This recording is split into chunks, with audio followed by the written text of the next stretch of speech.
Le temple Ebenezer de Diakotomé a accueilli ce 21 avril 2025 la 7e édition de la rencontre dédiée aux jeunes en âge de se marier.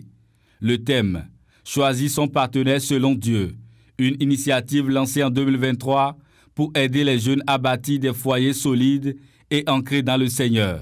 Présente à cette édition, Madame Sambieni, experte en accompagnement des couples, a marqué les esprits par une communication claire et structurée.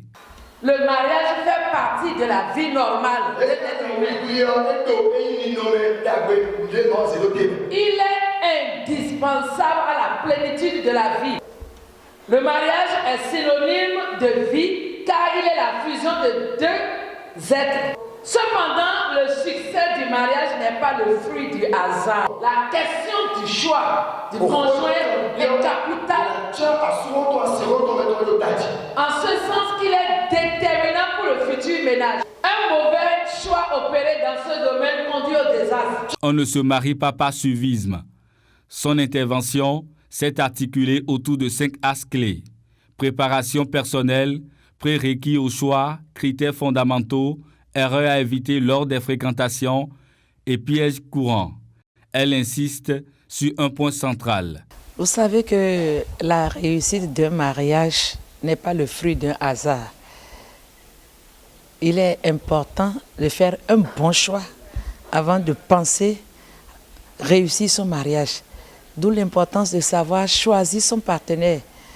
Quand on choisit mal, on ne peut pas attendre un bon résultat.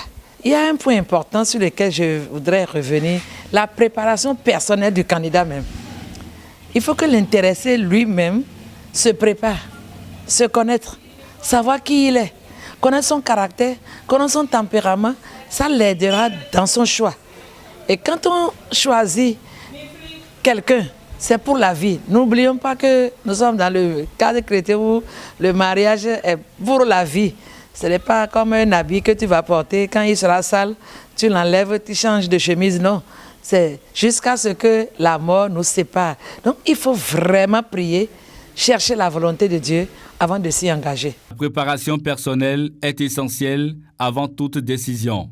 Les participants repartent transformés, mieux outillés pour faire des choix clairs. Vraiment, moi je pense que non seulement ce n'est pas utile pour les jeunes uniquement, mais pour les adolescents aussi qui vont se marier pour plus tard, parce que moi j'ai retenu plusieurs choses. Et premièrement, il ne faut pas se précipiter pour faire le choix du conjoint. Il faut vraiment prendre tout son temps pour prier. Et la phrase qui est en train de résonner dans mon cœur en ce moment, c'est qu'il faut observer, il faut voir et écouter avec les oreilles, voir avec les yeux, écouter avec les oreilles, avant que ton cœur ne s'enflamme. Parce que lorsque ton cœur va s'enflammer avant ces deux choses, je suis sûre que tu ferais un mauvais choix.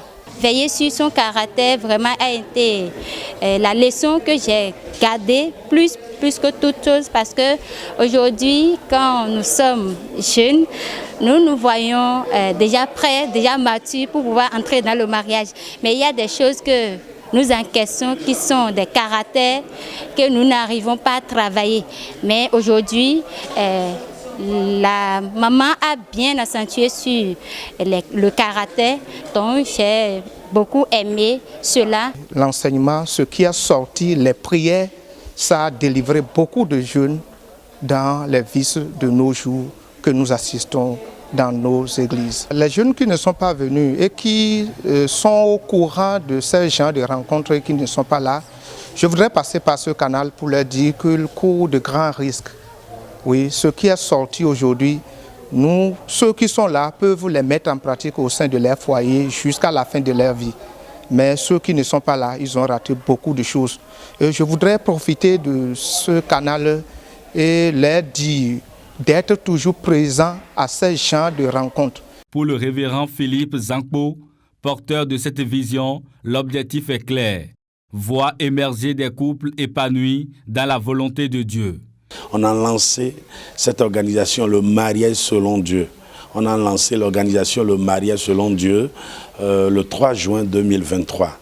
Et par la grâce de Dieu, à la date d'aujourd'hui, nous avons déjà assisté à plus de 15 mariages qui sont issus de ces rencontres, des jeunes qui sont venus dans des éditions passées et qui ont été exaucés par le Seigneur et qui sont déjà en couple, et d'autres qui sont également actuellement en relation et qui vont bientôt se marier. Et nous sommes fiers, nous bénissons le Seigneur pour ça, parce que grâce à ces rencontres, quelqu'un a pu dire que le Seigneur m'a orienté, le Seigneur m'a aidé à faire un choix selon le Seigneur. Nous avons beaucoup de témoignages dans notre inbox parce que plusieurs nous contactent et en nous posant des questions sur des enseignements donnés dans le passé, sur comment vivre les fiançailles.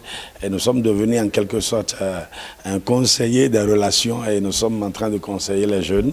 Et nous sommes fiers de ce que le Seigneur est en train de faire à travers ce ministère que nous avons lancé le 3 juin 2023 passé.